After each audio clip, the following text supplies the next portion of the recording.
Summer వచ్చేసింది కదా! ఎండలు కూడా చాలా గట్టిగా దంచేస్తున్నాయన్నమాట. ప్రతి ఇయర్ మీద ఇయర్ ఎక్కువ ఉందని మనం ఫీల్ అవుతాం. అదేంటో సమ్మర్ వచ్చేసరికి వర్షాలు పడితే బావున్ను, అండ్ వర్షాలు పడేటప్పుడు కొంచెం ఎండ కాస్తే బావున్ను అనుకునే ఫీలింగ్ మాత్రం ఎప్పుడూ మారదు. ఇలా ఎండలు వచ్చేసరికి కొంచెం వర్షం పడొచ్చు కదా అనే ఫీలింగ్ వచ్చేస్తుంది. అంత ఎండ కొడుతుందనమాట.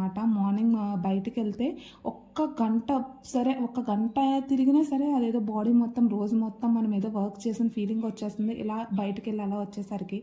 సో, మన బాడీ అనేది చాలా డీహైడ్రేట్ అయిపోతుందనమాట. సో, మన బాడీని హైడ్రేట్‌గా ఉంచుకోవడానికి ఏదో ఒకటి తీసుకుంటూ ఉండాలి. కానీ అన్నిటికన్నా బెస్ట్ మజ్జిగ తాగితే చాలా మంచిది. సో, మజ్జిగ అనేది తీసుకోవడానికి ట్రై చేయండి. అండ్ నేనైతే మజ్జిగ తాగను. కానీ మసాలా మజ్జిగ తాగుతాను. కాకపోతే కొంచెం ఈ చిల్లీస్ అదే అండ్ చిల్లీ అండ్ జింజర్ ఏసుకొని తాగుతాననమాట. చాలా బావుంటుంది. మీలో ఎవరికైనా ఈ మజ్జిగ నచ్చకపోతే ఇలా ట్రై చేయండి. సూపర్ ఉంటుంది. అండ్